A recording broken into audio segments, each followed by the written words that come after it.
को स्पेसिफिकली देखा, क्योंकि ये समाज की एक बहुत बड़ी प्रॉब्लम है, जिसमें अभी कारण ये है कि बच्चे हमारे साथ नहीं है ज़्यादातर। जिस तरह पीडियाट्रिक्स के अंदर या बाल चिकित्सा में एक स्पेसिफिक नीड होती है बच्चों की, उसी तरह जैसे जैसे हमारी एज बढ़ती है हमारी आवश्यकताएं भी बदलती जाती है। अमेरिका की लगभग 12% पॉपुलेशन एल्डरली केयर होम्स में रहती है। आज के दिन हमारे 2011 के बाद में हमारे एक साल में लगभग अबव 60 पॉपुलेशन 1 करोड़ लोग हर साल बढ़ रहे हैं। एल्डरली में स्पेशली क्या होता है कि अकेलापन सबसे बड़ा नुकसानदेह है। उन लोगों के बात करने के लिए कोई नहीं है, उनके साथ एक्टिविटी करने के लिए कोई नहीं है, उनकी शारीरिक क्षमताएं कम हो जाती है। तो हम कोशिश करें कि बुजुर्ग को एक ग्राउंड फ्लोर का कमरा दें ताकि इन केस इमरजेंसी हो, क्योंकि यूजली घरों में लिफ्ट नहीं होती है। आप इंडिविजुअल घरों में इमरजेंसी हो तो हम नीचे से ही उनको रेस्क्यू कर सकें और इमीडिएट वो एम्बुलेंस में जा सकें।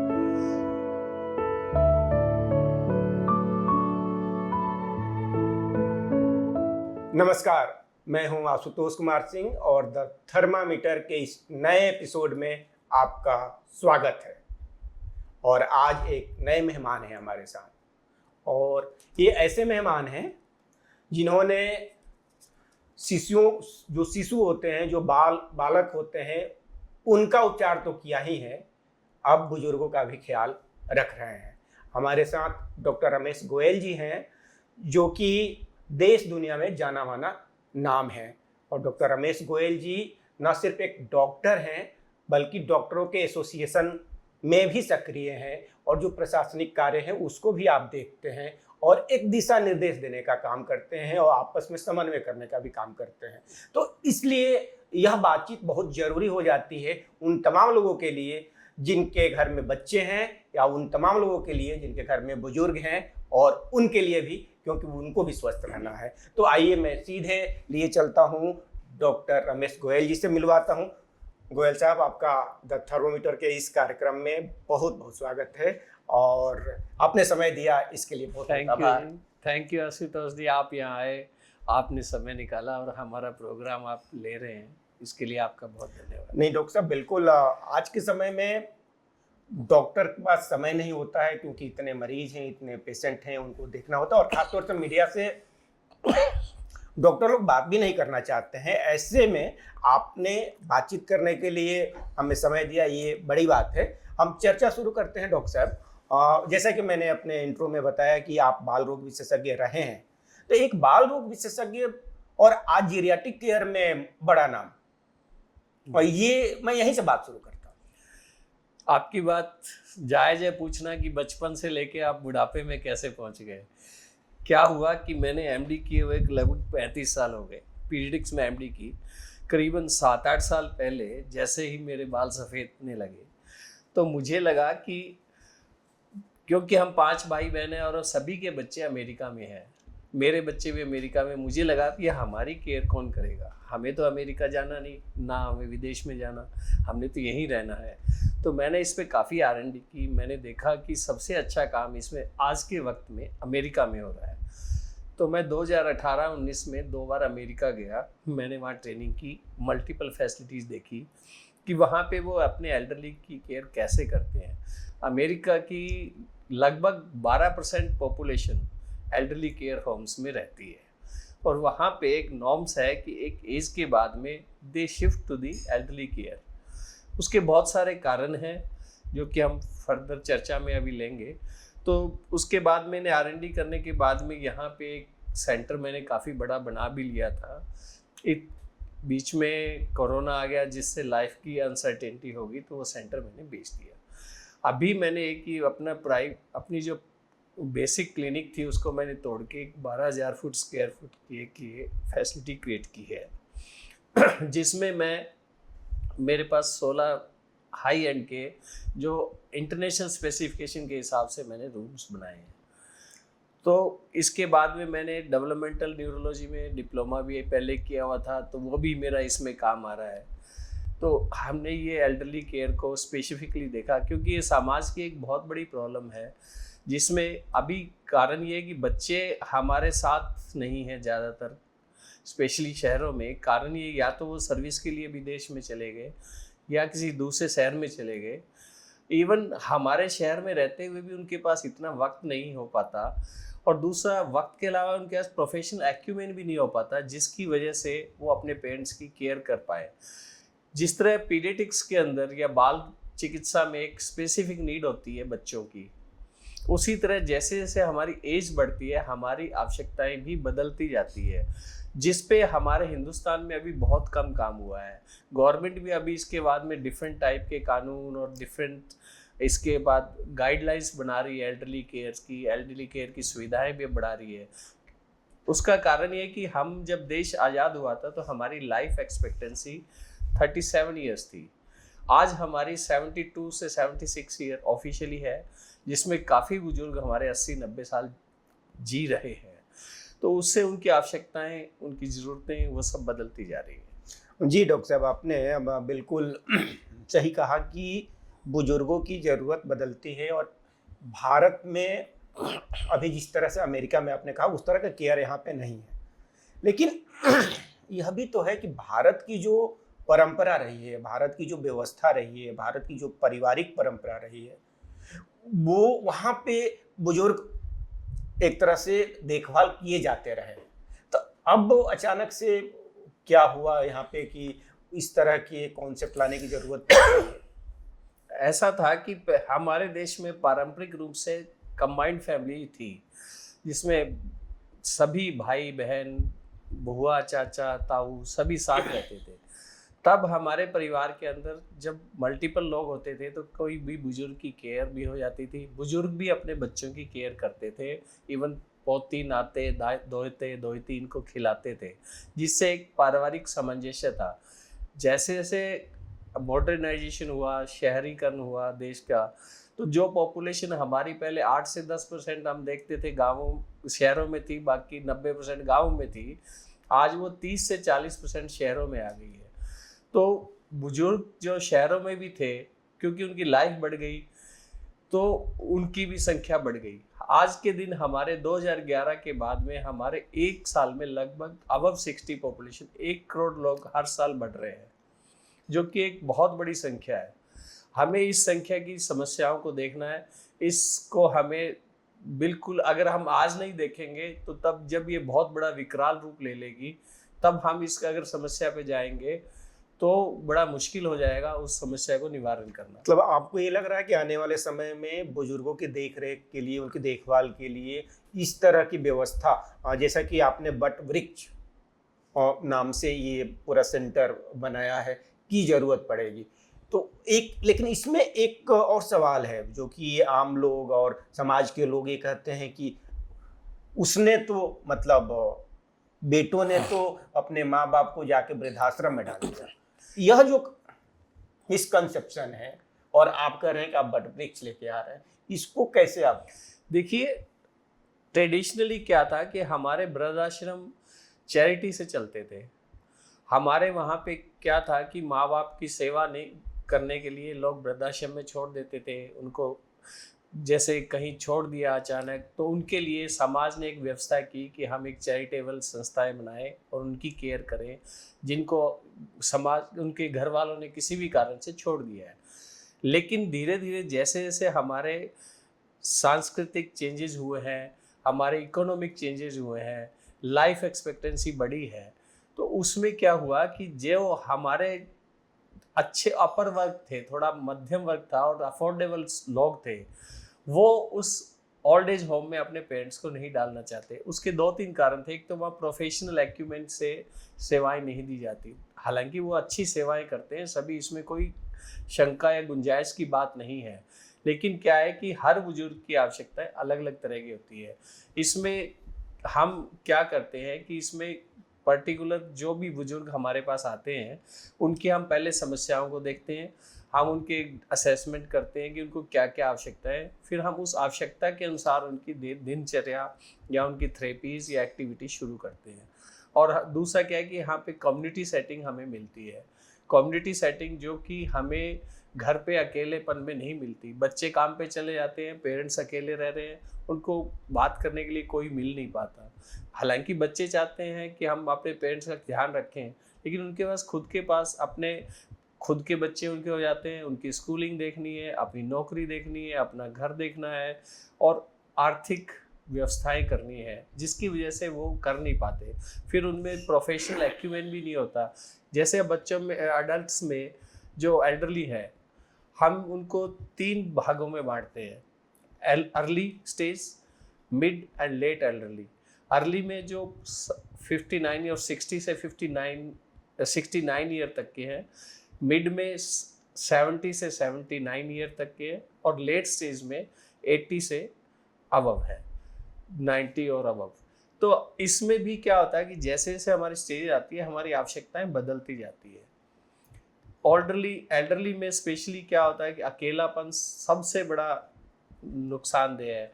उन लोगों के बात करने के लिए कोई नहीं है, उनके साथ एक्टिविटी करने के लिए कोई नहीं है, उनकी शारीरिक क्षमताएं कम हो जाती है।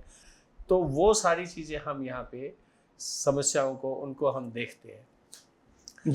जी डॉक्टर साहब, इसमें वटवृक्ष और वृद्धाश्रम, इन दोनों में क्या अंतर है? जैसे आपने यहाँ पे वटवृक्ष जो एस्टेब्लिश किया है और सामान्य बोलचाल की भाषा में लोग इसको मानेंगे कि ये वृद्धाश्रम है, लेकिन आप कैसे डिफ्रेंशिएट करेंगे? देखिए, वृद्धाश्रम में हम यूजली आमतौर पे वॉलंटरी लोग नहीं जाते। उनको वो लोग जाते हैं जिनके पास आर्थिक अभाव है और जो अपने को, जिनके पास और कोई साधन नहीं है। लेकिन जो हमारे जैसी संस्थाएं हैं या जो ऐसे सेंटर्स खुल रहे हैं, अभी मॉडर्न सेंटर्स खुल रहे हैं, उनमें वो लोग आ रहे हैं जो अफोर्डेबिलिटी है जिनकी, लेकिन अपनी लाइफ को बेहतर बनाना चाहते हैं, वो जो कि घर पे नहीं बना पाते अकेलापन की वजह से या उनकी बीमारी की वजह से, स्पेशली डिमेंशिया की वजह से, या वो बेड रिडन पेशेंट हैं, या उनके बच्चों को आउट ऑफ कहीं काम पे जाना है और उनकी केयर करने के लिए घर पे कोई नहीं है। ये डिफरेंट टाइप की 5 कैटेगरी जो हैं।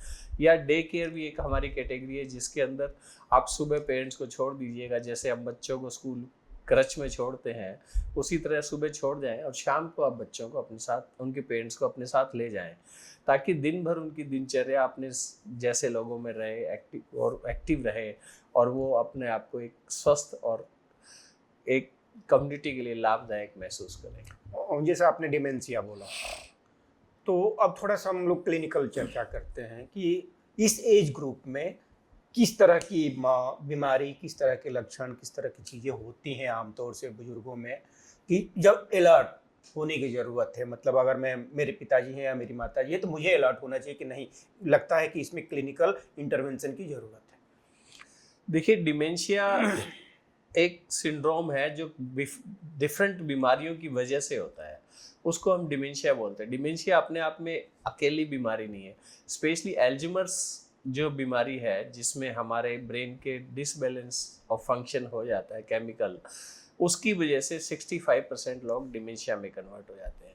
या ब्रेन इमेजरी हुई, ब्रेन में इन्फाक्ट हुआ, या ब्रेन सर्जरी हुई कोई, या हमारे ब्रेन में इन्फेक्शन हुआ, या ऑटोइम्यून हुआ, या ब्रेन में प्रोटीन डिपोजिशन होने लग जाता है ब्रेन सेल्स में, जिससे लिविस टाइप ऑफ डिमेंशिया बोलते हैं। तो ये सब डिमेंशिया के कारण है।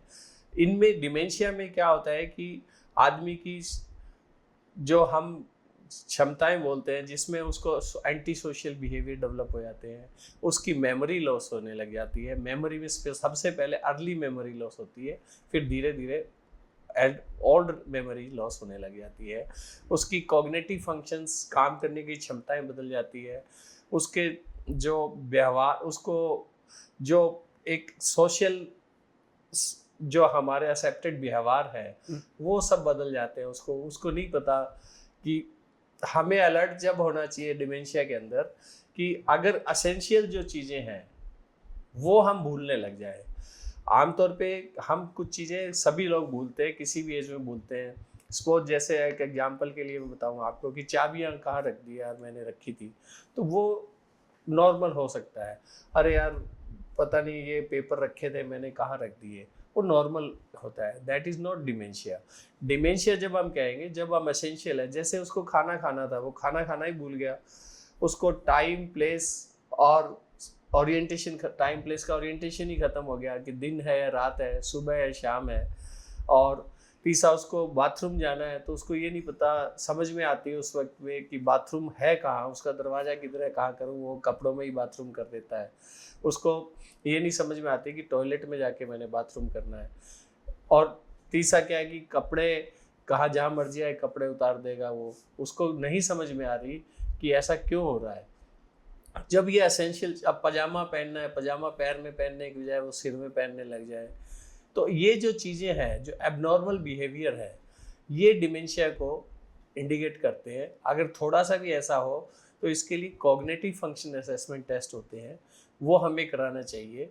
इवन हम डॉक्टर्स के पास जाते हैं, एमआरआई में भी चेंजेस नहीं आते हैं, क्योंकि डिमेंशिया में जरूरी नहीं एमआरआई में चेंजेस आए, लेकिन इन कॉग्निटिव फंक्शन असेसमेंट से जो साइंस कहती है 6 से 8 साल या 9 साल पहले तक के हम केसेस को पकड़ सकते हैं, अर्ली डिमेंशिया को पकड़ सकते हैं। अर्ली डिमेंशिया को पकड़ने का फ़ायदा ये है कि उसके हिसाब से हम इंटरवेंशन कर सकते हैं उसमें।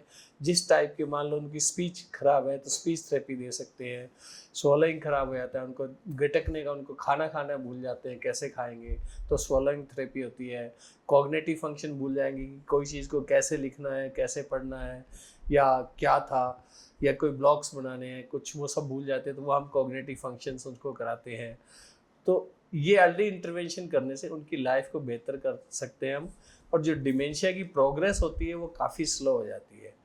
हालांकि डिमेंशिया का कोई ट्रीटमेंट नहीं है, लेकिन हम उसकी प्रोग्रेस हम स्लो कर सकते हैं। मतलब उनका जो लाइफ स्टाइल है और जीने का वो बढ़ता है, बेहतर हो जाता है जीने का जो तरीका, हमें यही quality of life, quality of life जो है वो बेहतर हो जाता है। और एक चीज़ और, मान लीजिए कि ऐसे तो बहुत से लोग हैं जो कि अभी भी भारत में अपने घर में ही पेरेंट्स का ख्याल रख रहे हैं जी। तो उनको किन बातों का ख्याल रखना चाहिए? उनके पेरेंट्स ठीक है इन जनरल, लेकिन फिर भी एक एज ऑफ के बाद, अगर हमारे फैमिली में 60 के बाद का कोई है, तो हमें किन बातों का ख्याल रखना चाहिए? किस तरह का घर का ऑरा रहे, डेकोरेशन रहे, बाकी चीज़ रहे? देखिए, हमारे को ये सबसे पहले देखना है, करीबन मैं इन पे एक टॉपिक पे कभी 11 powerful tips to look after your parents at home, मैं इस पे चर्चाएं काफ़ी बार करता हूँ, मैंने कई जगह चर्चाएं की है। तो उसमें मैंने डिफरेंट आयाम लिए हैं जो कि एल्डरली के साथ इश्यूज आते हैं और उनको हम केयर घर पे कैसे कर सकते हैं जी। अगर हम उनको जानेंगे तो हमारी चिंताएं भी कम होगी और हमारे पेरेंट्स की लाइफ बेहतर होगी। तो इसमें सबसे पहले मैंने डिमेंशिया को ही टॉपिक पकड़ा है। तो डिमेंशिया की केयर घर पे करना है तो उसको हमें आइडेंटिफाई करना है। डिमेंशिया में एक वंडरिंग हो जाता है। वंडरिंग का मतलब है कि वो लोग घर से भाग जाते हैं बिना बताए, उनको पता नहीं कि हम कहाँ जा रहे हैं। तो हमें अपने सिक्योर्ड घर को रखना है। दूसरी चीज़ें हमने इसके अंदर लगता है कि इनका अर्ली डायग्नोसिस के लिए क्लिनिकल असेसमेंट करानी है हमने, जैसा मैंने पहले ही बोला आपको, वो करवानी है। और तीसरा क्या है कि हमें सेफ इन्वायरमेंट उनके लिए करना है। और सेफ इन्वायरमेंट से मतलब है कि जो उनका रूम हो वो क्लटर फ्री हो, रूम के अंदर फालतू चीज़ें नहीं हो, और उनके जो पुरानी मेमोरी की बुक्स होती है, फ़ोटोज़ होती हैं, वो उनसे हम बार बार बात करें, उनकी एक्टिविटी दिखाएं उनको। पुरानी फिल्मों के सॉन्ग्स इनको ज़्यादा पसंद होते हैं क्योंकि अपने ज़माने के, तो उन पे हम काम करें। तो इनको हम डिमेंशिया के लिए कर सकते हैं। अगर प्रॉब्लम बढ़ती है तो हमें न्यूरोलॉजिस्ट को दिखाने के बाद में जो भी हम इनकी फंक्शनिंग के इम्प्रूव के लिए टेस्ट करा सकते हैं और उसकी एक्टिविटी करा सकते हैं, वो हमें करानी चाहिए। फिर हमारे पास सबसे इम्पोर्टेंट जो इशू है जिससे फिजिकल डिसेबिलिटी बहुत कॉमन होती है वो है फॉल, गिरना। एक पर्टिकुलर एज के बाद में हमारे फॉल क्यों होता है? हमारी मसल्स वीक हो जाती है, हमारी बैलेंसिंग एक्टिविटीज़ कम हो जाती है, हमारा बैलेंस नहीं होता, हमारी आई साइड वीक हो जाती है जिससे हमें कई बार देखने में और ईयर में सुनने में प्रॉब्लम होती है। तो ये सब चीज़ें हम करने से हमारे एक पर्टिकुलर एज के बाद में गिरने की संभावनाएं बहुत बढ़ जाती है। गिरने से सबसे बड़ी प्रॉब्लम क्या होती है कि हमारी बोन जो स्पेशली हिप बोन टूट जाती है, क्योंकि हिप बोन में एवेस्कुलर नेक्रोसिस हो जाता है एल्डरली एज के साथ में, तो वो जल्दी कमज़ोर होने से टूट जाती है। हेड इंजरी हो सकती है जिससे हमें प्रॉब्लम हो, या हेमीपैरासिस हो जाता है जिसकी वजह से, या बाकी कोई भी फ्रैक्चर हो सकता है। तो हमें प्रिवेंशन के लिए, फॉल के प्रिवेंशन के लिए हमें घर पे बहुत ही एहतियात बरतनी चाहिए।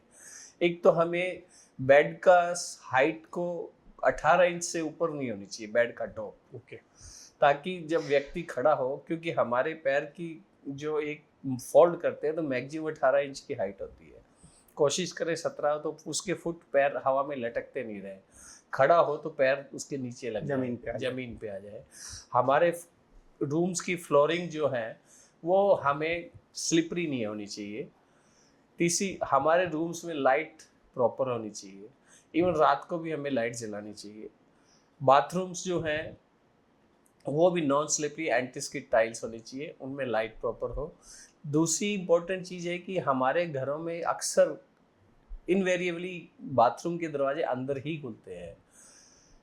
अगर अंदर हमारा बुजुर्ग जब गिर जाता है तो उसको हमें निकालना बड़ा मुश्किल होता है, क्योंकि वो दरवाजे के पीछे गिरा है, हम दरवाजा को खोल ही नहीं सकते हैं।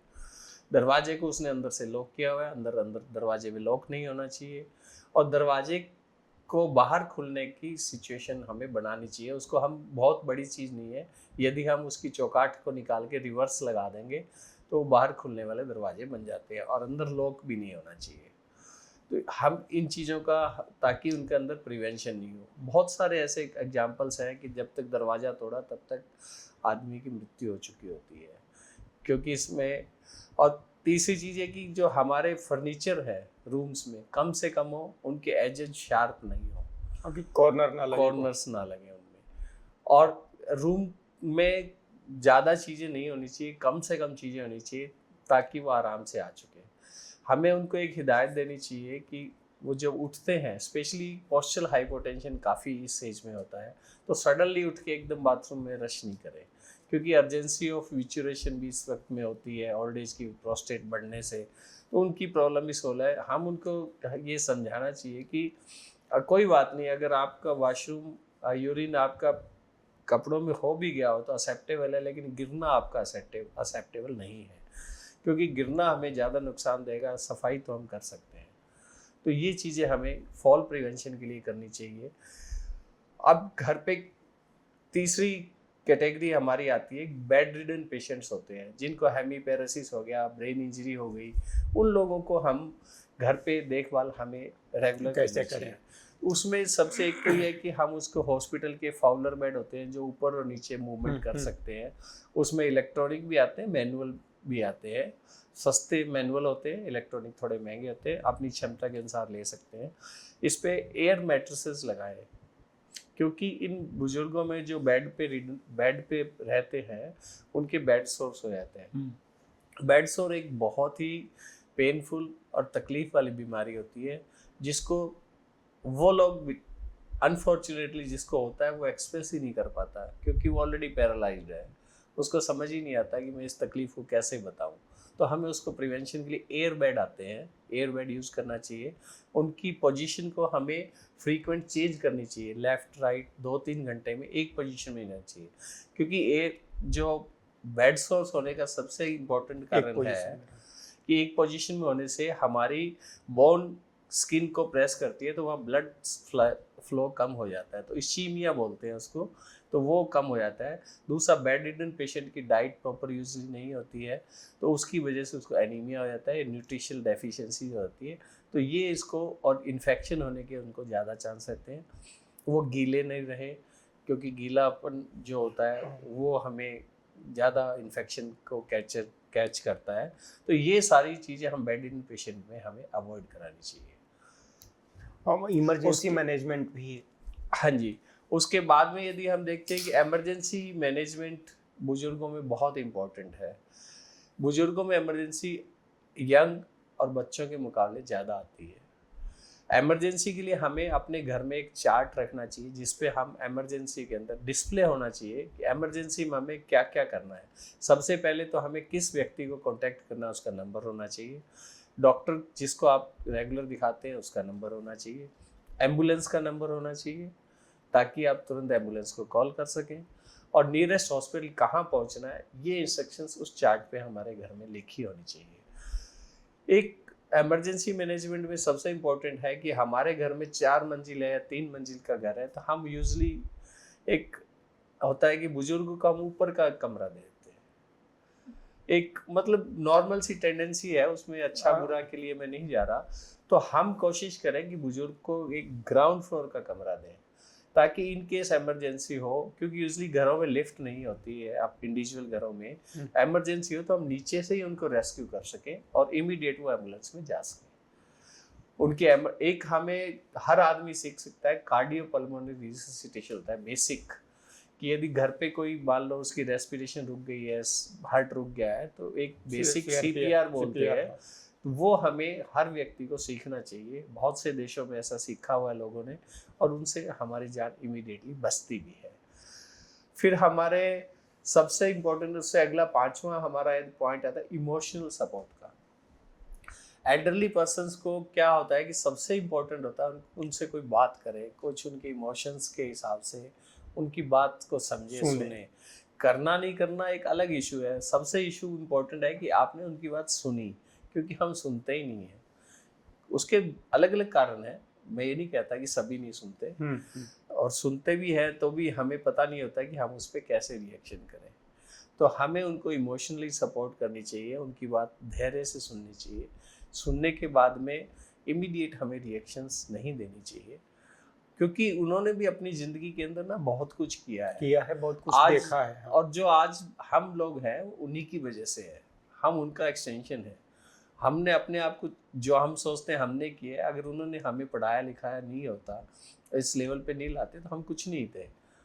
तो इसलिए हमें इस चीज़ को कभी नहीं भूलना चाहिए कि उनको इमोशनल सपोर्ट उतनी ही आवश्यक है जितनी हमें आवश्यक है। और ये इमोशनल सपोर्ट की कीमत जब बढ़ जाती है यदि उसका एक पार्टनर नहीं रहता इस दुनिया में, अकेला हो जाता है, तो ये सपोर्ट और ज़्यादा अगला हमारा 6वां पॉइंट इसमें इम्पोर्टेंट है कि बुजुर्गों को यूजली हमारे को शिकायत रहती है कि उनको गुस्सा आता है, पापा तो गुस्सा ही करते रहते हैं, मम्मी तो गुस्सा ही करती रहती है, चिल्लाती रहती है। तो ऐसा नहीं है कि चिल्लाना उनको अच्छा लगता होगा, मेरे ख्याल से किसी को अच्छा नहीं लगता।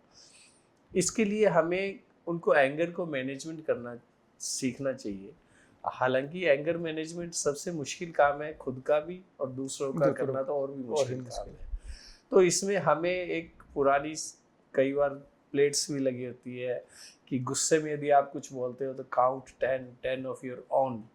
तो उससे क्या होता है कि हमारे को गुस्से के कारण को समझने से पहले, बोलने से पहले हम 10 तक करते हैं, तो हमारे दिमाग की जो एक उद्वेगना होती है वो कम हो जाती है। इसलिए ये बोला जाता है। देखिए, गलतियां सभी से होती है, हमें गुस्सा आ गया, पापा ने प्लेटें तोड़ दी, ये गिरा दिया, ये वो जानबूझ के नहीं किया उन्होंने। हमें इस चीज़ को भी समझनी चाहिए, एज ग्रुप के हिसाब से उनकी क्षमताएं कम हो जाती है। तो उसमें हम उनको एंगर के कारण ये भी आता है कि उनकी कोई सुनने वाला नहीं है, तो वो अपनी प्रेजेंस दिखाने के लिए भी कई बार एंगर उनको लगता है कि मैं अपनी प्रेजेंस कैसे दिखाऊं, कोई सुन ही नहीं रहा है। कई बार वो पानी मांग रहे हैं, कोई सुन ही नहीं रहा है। ऐसा भी होता है। तो ये डिफरेंट कारण है जो कि बहुत बड़े नहीं है, लेकिन इनको हम घर पे अगर पेशेंस से चाहे, एक हमारी शांति अगर हम कायम रखें, तो ये मैनेज हो सकता है हमारा।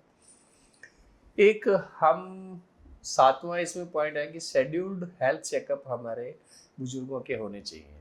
शेड्यूल्ड हेल्थ चेकअप डेली हो सकता है, जैसे किसी की शुगर है तो शुगर मॉनिटरिंग हो सकती है, बीपी हो सकता है, अगर बीपी हो सकता है उनका, अगर यूरिन आउटपुट है, कैथेटर लगा है, रीनल प्रॉब्लम है तो यूरिन आउटपुट इनपुट हमें चेक करनी है, वो डेली मॉनिटरिंग में आती है, शेड्यूल्ड हो गई वो।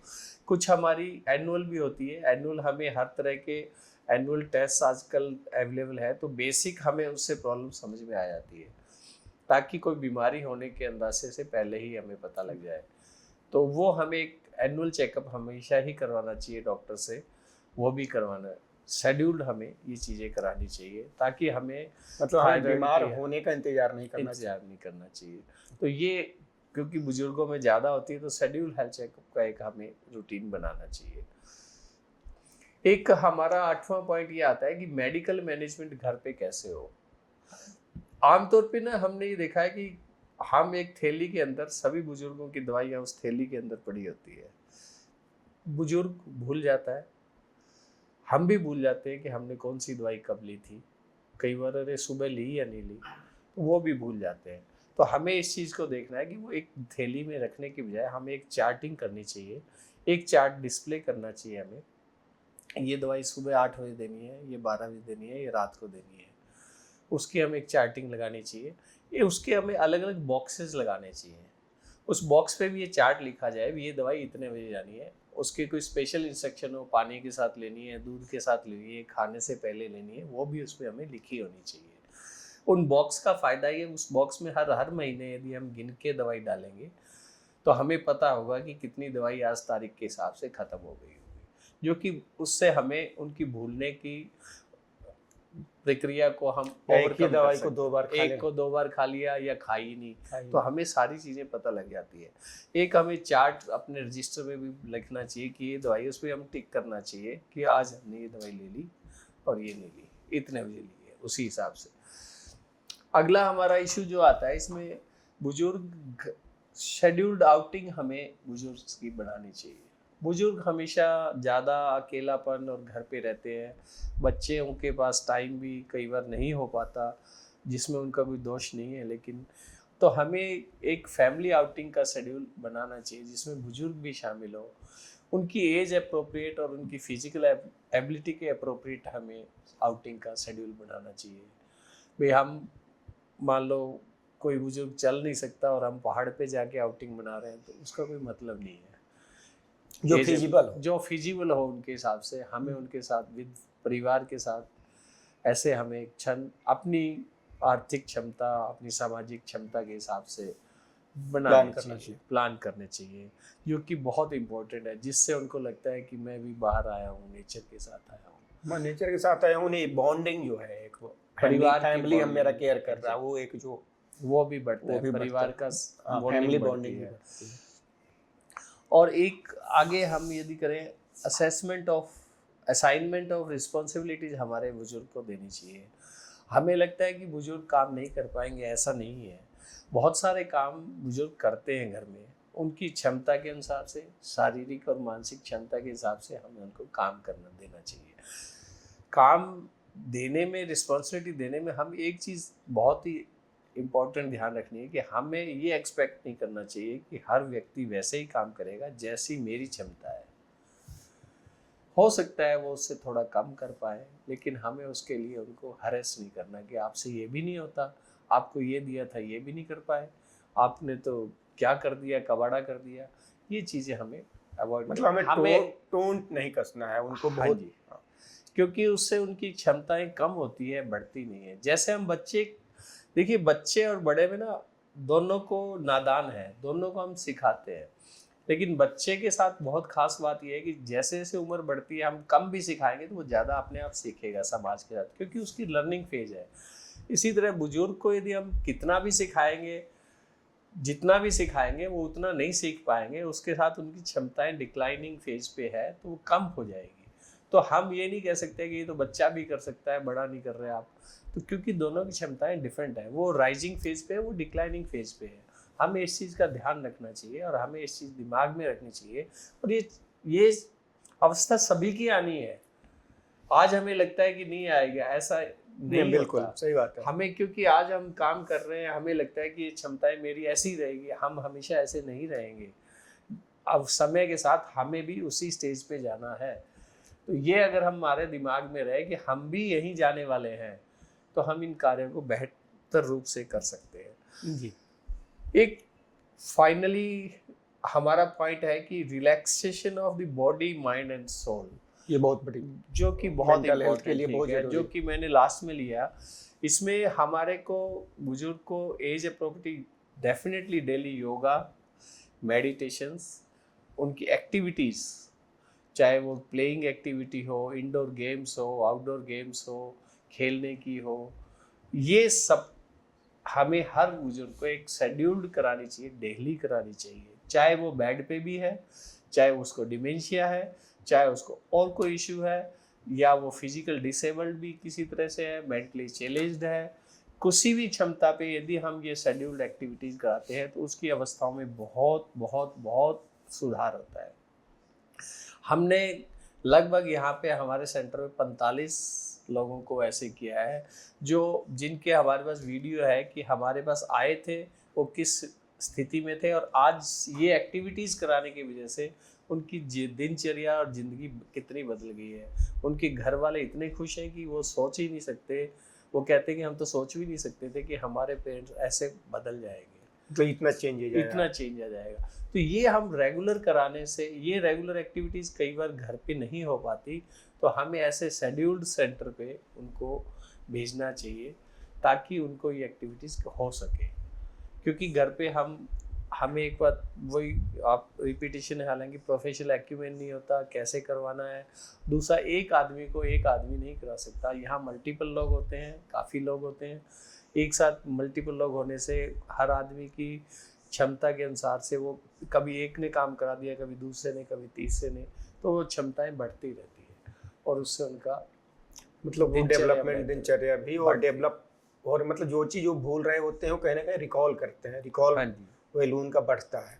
ये सही कहा डॉक्टर साहब आपने, और बहुत महत्वपूर्ण 11 पॉइंट्स डॉक्टर साहब ने बताए हैं, और प्रत्येक पॉइंट्स एल्डरली केयर के लिए, पेरेंट्स केयर के लिए और हमारे बुजुर्गों की केयर के लिए बहुत ही महत्वपूर्ण है। डॉक्टर साहब, ये तो बुजुर्गों की केयर की बात हम लोगों ने की है, थोड़ा सा मैं क्लिनिकल चर्चा, चूँकि आप एडमिनिस्ट्रेटिव भी रहे हैं, आप IMA में भी हरियाणा के प्रेसिडेंट रह चुके हैं, नेशनल लेवल पे भी डॉक्टरों की जो टीम है उनके साथ आप काम करते हैं, सरकार को भी आप सुझाव देते हैं, पॉलिसी मेकिंग में भी आप हैं, तो आपके बहुत से डायमेंशंस हैं आपके कार्यों के।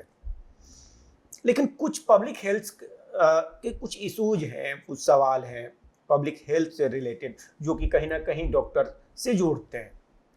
एक सवाल मैं लेना चाहता हूँ खासतौर से, जिसकी खूब चर्चा आजकल है, एंटीबायोटिक का मिसयूज को लेकर के, कि एंटीबायोटिक रेसिस्ट कर गए हैं, एंटीबायोटिक काम नहीं कर रहे हैं, मतलब एंटीबायोटिक अब रामबाण की तरह काम नहीं कर रहे। तो मैं ये जानना चाहता हूँ डॉक्टर साहब कि ये कारण क्या है, गलती कहाँ हो रही है? क्या कंज्यूमर ज़्यादा कंज्यूम कर ले रहा है या डॉक्टर ज़्यादा प्रिस्क्राइब कर दे रहा है? देखिए, एंटीबायोटिक रेजिस्टेंस के हमें बेसिक समझना पड़ेगा कि क्यों हो रहा है। यदि हम किसी बैक्टीरिया के अगेंस्ट एंटीबायोटिक दे रहे हैं तो हमारा एम होना चाहिए कि उसका समूल नाश हो। अगर वो थोड़ा नाश हुआ, जैसे ना राक्षसों की उत्पत्ति हुई थी, जब तक राक्षसों को हम पूरा नहीं मारेंगे ना, अगर 5-7 भी राक्षस बच जाएंगे तो वो फिर पनप जाएंगे। उसी तरह हमें इस चीज़ को समझना होगा कि जो बैक्टीरिया या वायरस है, जब तक वो समूल नाश नहीं होंगे वो बॉडी में फिर डेवलप हो जाएंगे, और उनकी क्षमताएं भी जो पुरानी एंटीबायोटिक थी, जिस तरह असुरों की क्षमताएं अस्त्रों के अगेंस्ट बढ़ जाती है, उसी तरह उनकी एंटीबायोटिक के संबंध में उनकी क्षमताएं भी नई डेवलप हो जाती है। तो वो एंटीबायोटिक उन पे काम करना बंद कर देती है या कम कर देती है। तो इसके लिए हमें 3-4 चीज़ें कारण है इसके। सबसे इम्पोर्टेंट कारण है कि हमें डोज अप्रोप्रिएट देनी चाहिए और आवश्यक हो वही देनी चाहिए। और तीसरी है कि मार्केट में हम लोग क्या करते हैं कि मार्केट में गए, 2 दिन एमोक्सिसिलिन खरीद ली, मैंने खा ली, सर 2 दिन खा ली मैं ठीक हो गया। ऐसा नहीं होता है। हम गए, मैं केमिस्ट को, यार मेरे को एजिथ्राल दे दो, मैं एक एजिथ्राल खा लेता हूँ, 2 दिन गला खराब है। ये जो टेंडेंसी है वो हमारी सही नहीं है। दूसरा क्या है कि हमारे समाज में बहुत से अप्रशिक्षित डॉक्टर्स हैं जिनकी वजह से उनको ये ज्ञान नहीं है कि इस एंटीबायोटिक को किस अवस्था में देना चाहिए, किस डोज में देना चाहिए, किस डोज में देना चाहिए। तो वो भी ये सभी चीज़ें, जैसे मैंने कहा शुरू की, आधा मारने से जो उनकी संतानें उत्पन्न होती है, उसी तरह जो बैक्टीरिया वायरस की संतानें उत्पन्न हुई हैं उनकी क्षमताएं और बढ़ जाती है। तो ये सारी चीज़ें हमारी जो है एंटीबायोटिक रेजिस्टेंस को डेवलप करती है। ये अभी भी एक प्रिस्क्रिप्शन पे मतलब बच्चे 2-2, 3-3 एंटीबायोटिक लिख दिए जाते हैं। देखिए, 2-2, 3-3 एंटीबायोटिक आमतौर पे क्वालिफाइड लोग कम लिखते हैं। क्वालिफिकेशन के हिसाब से कभी कभी देनी पड़ती है, जब आईसीयू में पेशेंट होगा, आपका सीरियस होगा, या कई बार क्या होता है कि डायग्नोसिस ही क्लियर नहीं हो पाता कि इसको मैं क्या इन्फेक्शन, मल्टीपल टेस्ट के बाद भी हमें ये नहीं समझ में आता कि इसका इन्फेक्शन कंट्रोल नहीं हो रहा है, क्योंकि टेस्ट में रिपोर्ट कोई पॉजिटिव आती नहीं है किसी भी तरह की। तब हमें एम्पेरिकल ट्रीटमेंट देना होता है, तो मल्टीपल देना पड़ता है कई बार। स्पेशली आईसीयू के पेशेंट्स में जो होते हैं, वहाँ पे आईसीयू रिलेटेड इन्फेक्शंस भी होते हैं, एक मरीज से दूसरे के इन्फेक्शन जिसको हम नोजोकोमियल इन्फेक्शंस बोलते हैं वो भी होते हैं आईसीयू से जो होते हैं। Hospital acquired infection specially respiratory infections काफ़ी होते हैं, तो वहाँ पे हमें कई बार मल्टी ड्रग थेरेपी देनी पड़ती है। लेकिन हम ये देखते हैं कि अनक्वालिफाइड डॉक्टर्स ज़्यादा सो कॉल्ड डॉक्टर्स, हालांकि वो doctor unqualified person is the appropriate word, जो कि उनको 2-3 तरह की उन्होंने देखा, डॉक्टर साहब ने ये भी दवाई दी थी, ये भी दी थी, वो 4-5 उनकी जो समझ में आती है, स्टीरॉयड की एक डोज दे देंगे, 2-3 एंटीबायोटिक दे देंगे, तो वो भी इनअप्रोप्रिएट डोज में देंगे। और हम रोज देखते हैं अमोक्सिसिलिन भी होगी उसमें, मेट्रोनिडाजोल भी होगी उसमें, ऑफ्लोक्सासिन भी होगी। डायरिया का पेशेंट आया, तीनों दवाइयां दी हुई है, साथ में वेलामाइसिन भी घुसो रखा है उसमें, घुसो रखी है, ठीक नहीं हुआ तो 2-3 उसके प्रोबायोटिक भी घुसो रखी। तो ऐसा नहीं, आमतौर पे डायरिया एक ही टैबलेट से, एक ही टाइप की टैबलेट से ठीक हो जाता है।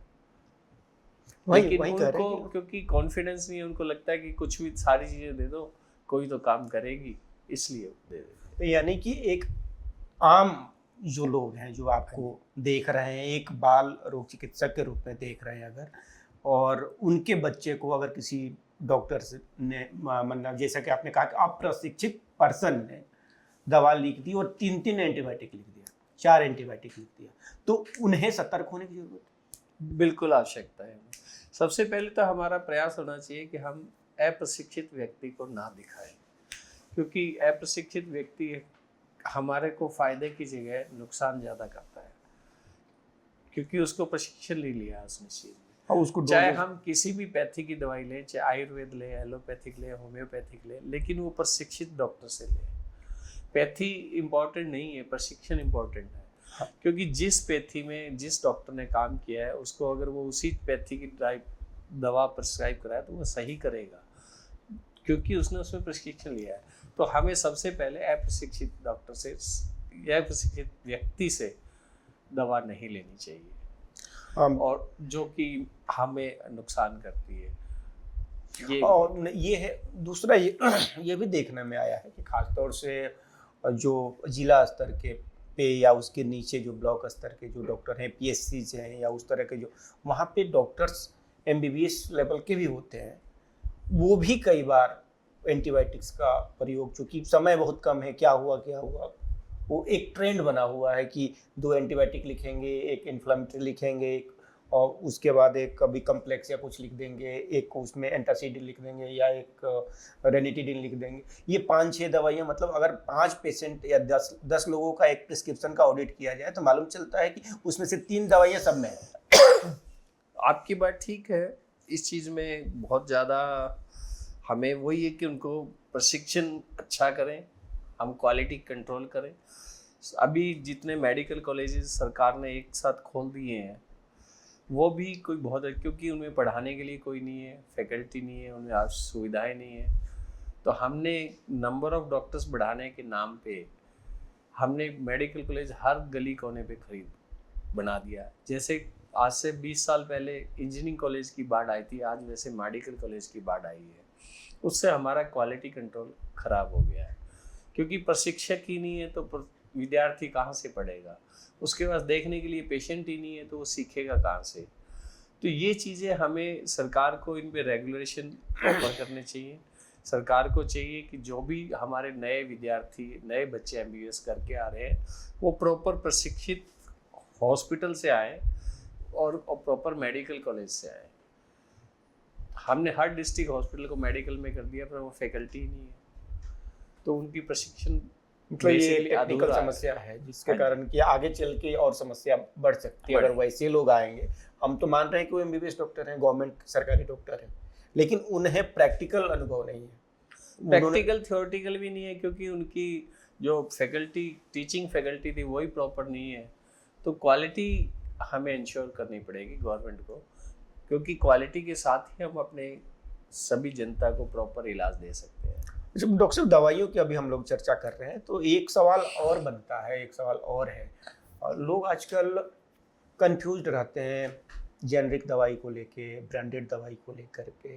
मैं कहता हूं कि दवा दवा होती है, ना कोई जेनरिक है ना ब्रांडेड, हमें दवाई की ज़रूरत है, बस वो गुणवत्ता युक्त हो, ये मेरा अपना मानना है। लेकिन अभी भी ब्रांडेड दवाई, जेनरिक दवाई, इसमें कंफ्यूजन है। इसको किस रूप में देख रहे हैं? देखिए, हमें सबसे पहले समझना पड़ेगा ब्रांडेड और जेनरिक से क्या मतलब है। ब्रांडेड दवाई जेनरिक दवाई वो होती है कि जब अभी एक कोई मान लो साल्ट नया डेवलप हुआ, उसका पेटेंट जब खत्म हो जाता है तो उसको कोई भी बना सकता है, दैट कम्स अंडर जेनरिक। जब तक उसका पेटेंट है, पर्टिकुलर कंपनी जिसको बनाती है वो ब्रांडेड पेटेंटेड मेडिसिन। अब क्या है कि हमारे को ये, मैं इस चीज़ से, सरकार भी हमेशा कहती है जेनरिक लिखो, जेनरिक लिखो, जेनरिक लिखो, सस्ती होती है, सस्ती होती है। जेनरिक पे हम रोज़ सरकार के विज्ञापन देखते हैं कि जेनरिक पे 80-90% MRP पे छूट दे रहे हैं। तो मुझे ये समझ में नहीं आती कि आप छूट की मामला हर जगह आपने रिश्वत जैसी चीज़ को, चाहे वो छूट के रूप में या रिश्वत के रूप में, क्यों शुरू कर रखी है। आप यदि एक मान एग्जाम्पल के लिए, जो कि मान लो एक पैरासीटामोल का पत्ता, हमें पता है कि पैरासीटामोल एक 10 रुपए की आनी चाहिए, 10 गोली, और आप उसको यदि 10 रुपए की बजाय 100 रुपए प्रिंट करके उसको छूट करके 10 रुपए की बेचते हैं, तो ये कोई अच्छी हेल्दी प्रैक्टिस नहीं है। आप उसको रेट ही 10 रुपए रखो ना। आप ये भ्रामकता सोसाइटी में कर रहे हो कि 100 रुपए की चीज़ ही मुझे 10 रुपए में दे दी, तो इसमें कितना कमाई थी, जो कि केमिस्ट को या डॉक्टर को चला गया। तो हमने वो स्कोप रखा हुआ ही क्यों है कि डिस्क्रिप्शन रख सके डॉक्टर या केमिस्ट। यानी डॉक्टर साहब, आप ये कह रहे हैं कि जो लिक्विडिटी है एमआरपी में, हाँ जी, और कॉस्ट ऑफ प्रोडक्शन में, हाँ जी, उसको ही मिनिमाइज कर देना, उसको ही गवर्नमेंट अपने हिसाब से भी, एक पैरासीटामोल चाहे वो कोई कंपनी बेचे, चाहे वो जेनरिक हो, चाहे वो फार्मा हो, एथिकल हो, नॉन एथिकल, कोई भी बेचे, उसको एक फिक्स रेट पे बेचे, तो आपका ये इशू ही खत्म हो जाता है कि जेनरिक लिखो।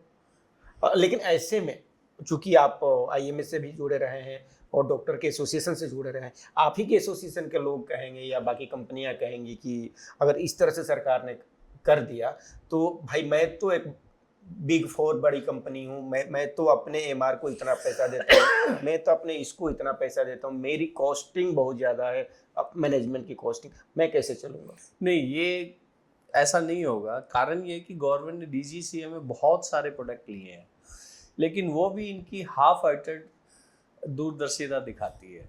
देखिए, हमने अमोक्सिक्लाविलिन एग्जाम्पल के लिए एक एग्जाम्पल, अमोक्सिक्लाविलिन 625 कैप्सूल को हमने एक डीजीसीए में डाल दिया, एनपीपीए के अंतर्गत essential medicine list, essential medical list में डाल दिया। उसके हमने रेट फिक्स कर दिए। कंपनी ने क्या किया, 625 का कॉम्बिनेशन उठा के 500 पे कर दिया या 750 पे कर दिया, जस्ट एग्जाम्पल के लिए। तो वो डीजीसीए से बाहर हो गया। क्यों नहीं एक सिंपल सा सोल्यूशन लगाया कि अमोक्सिक्लाविलिनिक एसिड पर मिलीग्राम या पर माइक्रोग्राम या पर ग्राम का ये रेट होगा, चाहे वो किसी भी कॉम्बिनेशन में कोई भी कंपनी कहीं भी बेचे।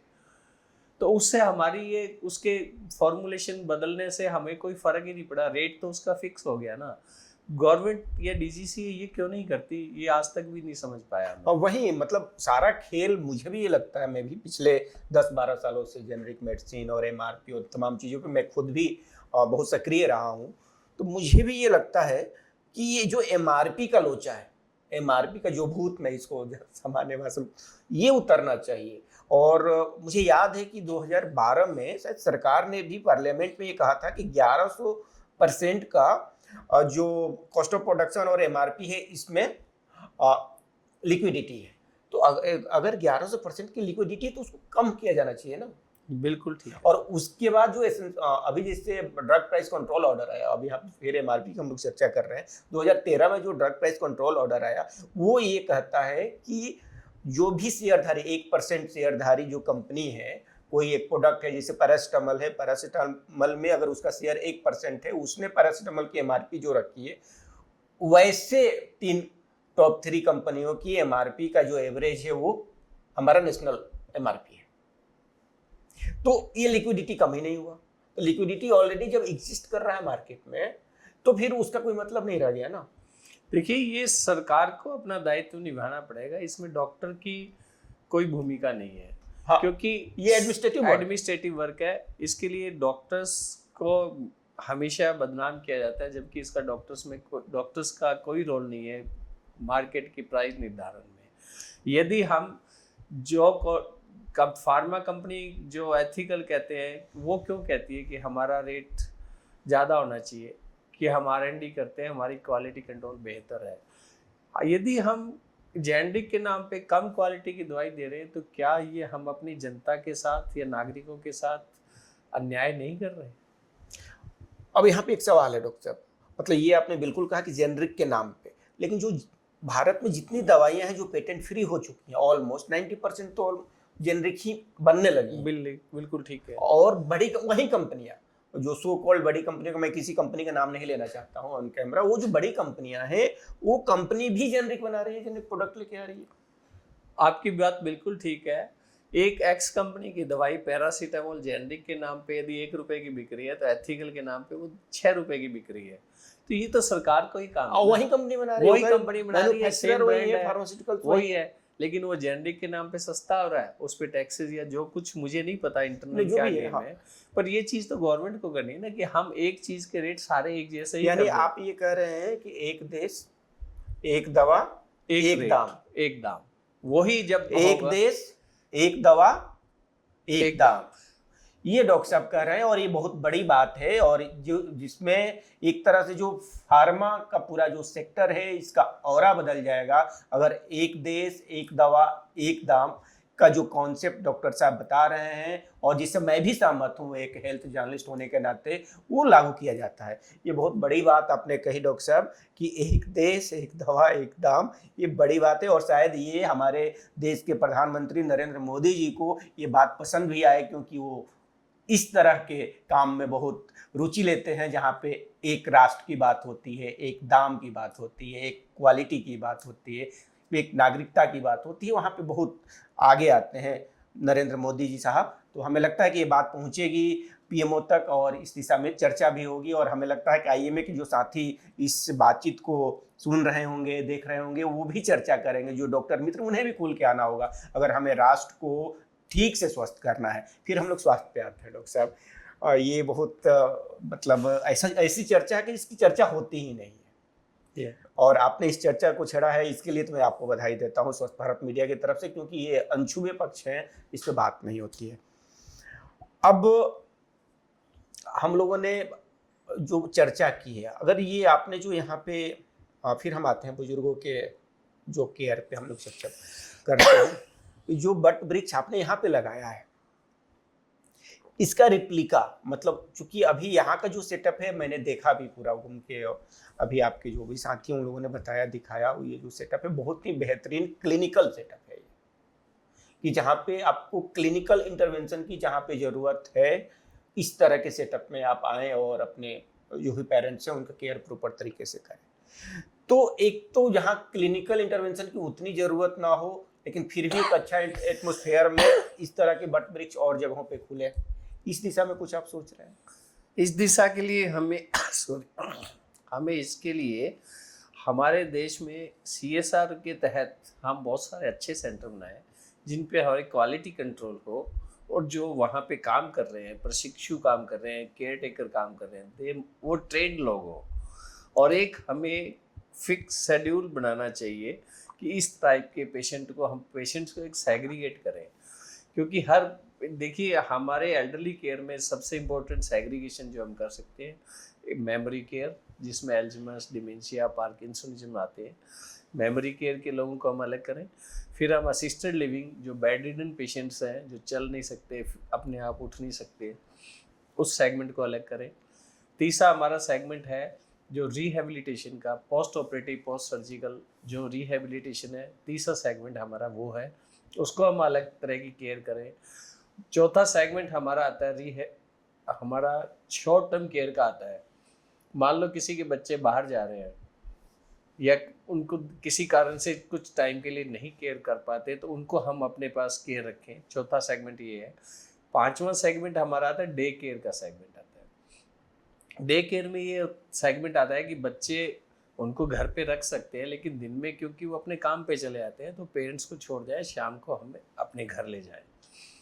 छठा सेगमेंट इसमें आता है पैलिएटिव केयर का, जिनमें मान लो कैंसर हो गया या सीरियस बीमारी है, जो कि अभी मतलब कितने टाइम रहेंगे, कितना उनकी लाइफ बची है, तो वो पीसफुल लाइफ फैमिली के साथ, फैमिली इन्वायरमेंट में से कैसे बचे। एक आता है हमारा सबसे फर्स्ट सेगमेंट जो आता है एल्डरली, जैसे एक व्यक्ति रिटायर हो गया लेकिन उसको अपने एज की और अपनी कम्युनिटी और रहने के साथ लोग चाहिए, सबसे बड़ा सेगमेंट शुरुआत यही है।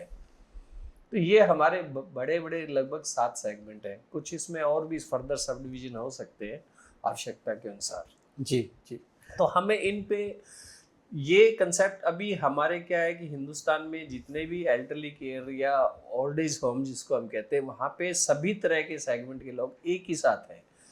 हमें उनकी आवश्यकताओं के अनुसार उनको सेग्रीगेट नहीं किया, मैंने हमने कस्टमाइज नहीं किया, कस्टमाइज किए जाने की ज़रूरत है अभी। तो मतलब एक्चुअल में अभी हमने इसको पूरे को इस रूप में देखा है कि एल्डरली केयर है, लेकिन एल्डरली केयर में भी ज़रूरतें जो आपने बताई उसके हिसाब से हम इन्हें बाइफरकेट करें और फिर उन्हें अलग अलग तरीके से रखें और उनकी सेवा उस तरीके से की जाए। जैसे मेडिसिन में हमारे डेवलपमेंट कैसे हुआ, पहले जनरल फिजिशियन सभी देखता था, लेकिन अब कार्डियोलॉजिस्ट अलग हो गया, न्यूरोलॉजिस्ट अलग हो गया, साइकेट्रिस्ट अलग हो गया, सर्जन अलग हो गया, सर्जन में भी फर्दर सब डिवीजन हो गया, रीनल सर्जन अलग है, इंटेस्टाइन सर्जन अलग है, जीआई सर्जरी अलग है, कोई ब्रेन सर्जरी कर रहा है। तो उसी तरह इस सेगमेंट में भी, क्योंकि ये चीज़ें अमेरिका में सभी हो रही हैं, वेस्टर्न यूरोप में भी, सारी वेस्टर्न वर्ल्ड में, यूरोप में सब जगह हो रही है, तो हमें इनको इसी हिसाब से हमें इन चीज़ों को देखना पड़ेगा और उसी हिसाब से हम इनको रखेंगे तो हमारे सीनियर्स की लाइफ बेहतर होगी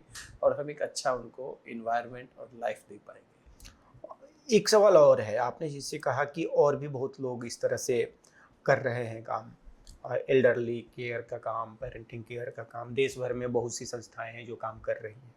तो ऐसी संस्थाएं, चूंकि आपका अनुभव मतलब विस्तृत है, क्योंकि उन संस्थाओं को भी एक मैसेज जाना चाहिए कि वो किस तरह से सेटअप करें, किस तरह से व्यवस्थित करें, या जरूरत पड़े तो आपसे संपर्क करें।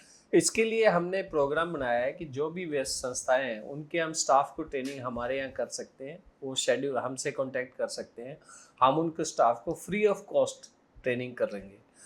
हम उनको ट्रेनिंग करके बताएंगे कि पेशेंट किस टाइप के पेशेंट की क्या केयर करनी चाहिए, वो हम अपने वटवृक्ष के तहत करते हैं, हम उसकी कोई चार्ज नहीं लेते, ताकि कम्युनिटी के अंदर हम लोगों को इस चीज़ के लिए ट्रेन कर सकेंगे, वो कैसी हेल्प उनकी कर सके, ये हम यहाँ पे। अच्छा, एक सामान्य भाषा इसी से जुड़ा हुआ कि मतलब सेटअप से जुड़ा हुआ कि अगर सामान्य आदमी मान लीजिए कि जो इस शो को देख रहा हो, उसको लगता है कि उसके पास कुछ फंड भी है और वो समाज सेवा भी करना चाहता है और चाहता है कि उसके एरिया में कुछ इस तरह से वो करे, उसके पास ज़मीन भी है, ज़मीन है, सब कुछ है, वो सेटअप एक तैयार करना चाहता है, तो मिनिमम कितना ज़मीन चाहिए, मिनिमम कितना एक सेटअप कॉस्ट उसको रखना चाहिए कि किस तरह से ये रन करे?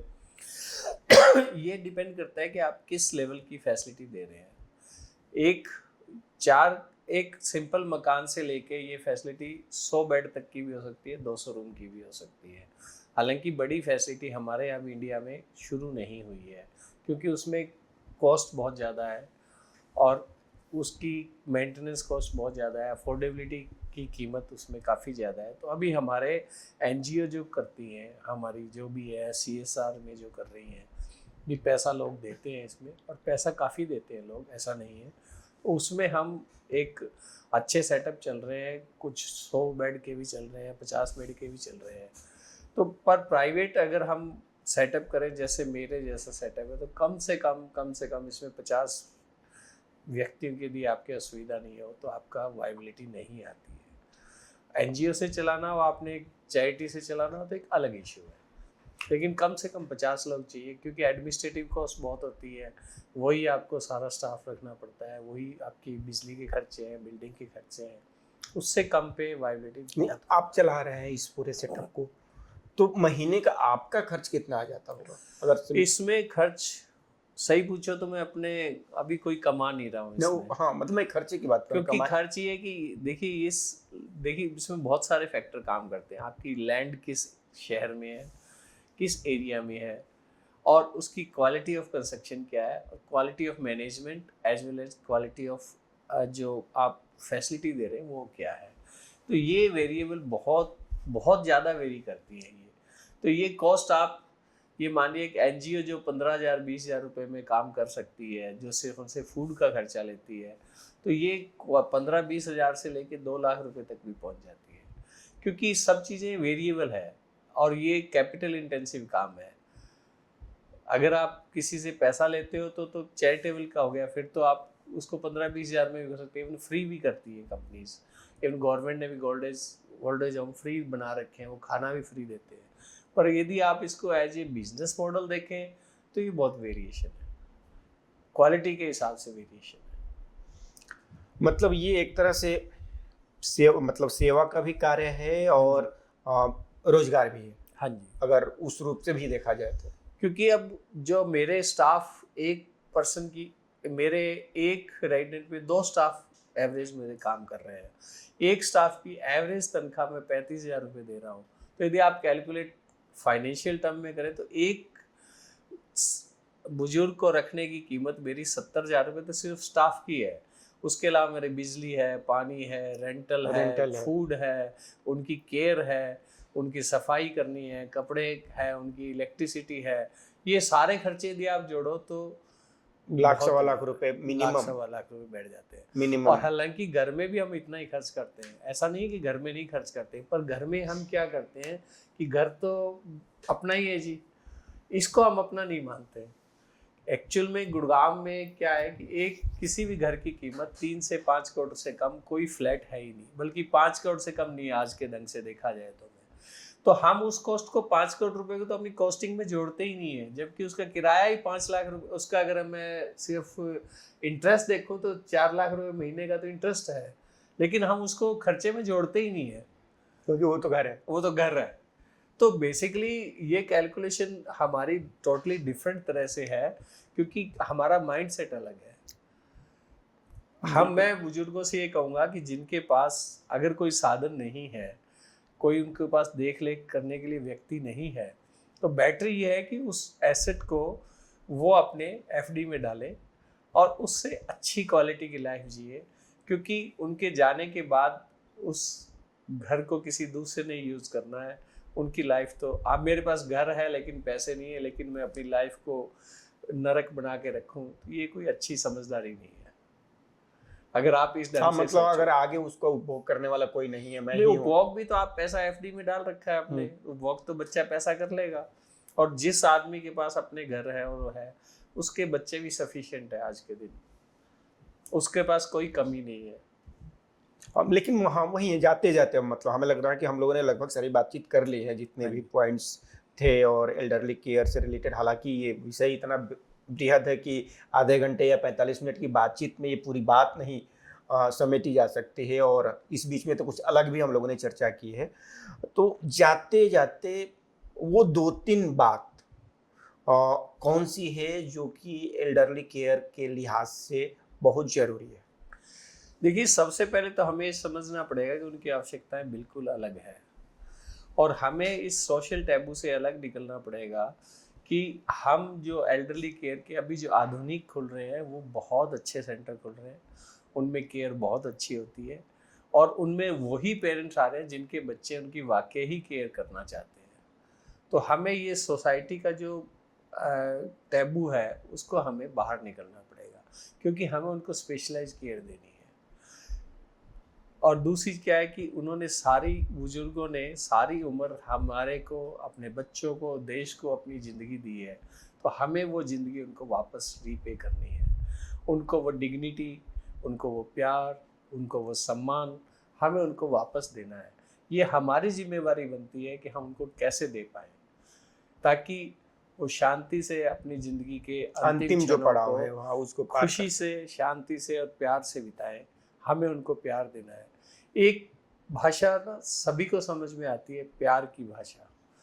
उसके लिए आपको कोई लैंग्वेज या कुछ भी नहीं चाहिए।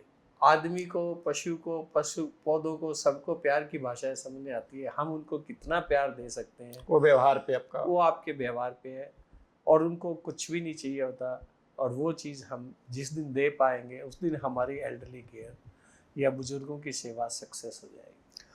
बिल्कुल, ये बहुत ही अच्छी चर्चा रही है, और आप लोगों ने जैसा कि डॉक्टर साहब से सुना कि किस तरीके से हम अपने पेरेंट्स का केयर करें, घर में कैसे कर सकते हैं, और यदि क्लिनिकल इंटरवेंशन की ज़रूरत है, जैसे कि डायमेंशिया उनको है या इस तरह के और पार्किंसंस उनको है, तो इस तरह के जो मरीज हैं जो अपना काम कुछ बिल्कुल नहीं कर पा रहे हैं, तो उनको किस तरीके से असिस्टेड मोड में ला करके इस तरह के जो बट वृक्ष डॉक्टर साहब ने बनाया है, वो ऐसे संस्थाओं के साथ जुड़ करके उन्हें केयर दिया जा सकता है, ये आपने देखा। साथ में आप लोगों को यह भी हमने बताया कि एंटीबायोटिक का दुरुपयोग से कैसे हमें बचना है, या किस तरह से हमें जो अक्षम या एक तरह से कहें कि जो क्वालिटी वाले डॉक्टर नहीं है उनसे भी कैसे बचना है, इस पर भी हमने चर्चा की। हमने कुछ पॉलिसीज पे भी चर्चा की, और इस तरह की चर्चाएं आगे भी हम करते रहेंगे।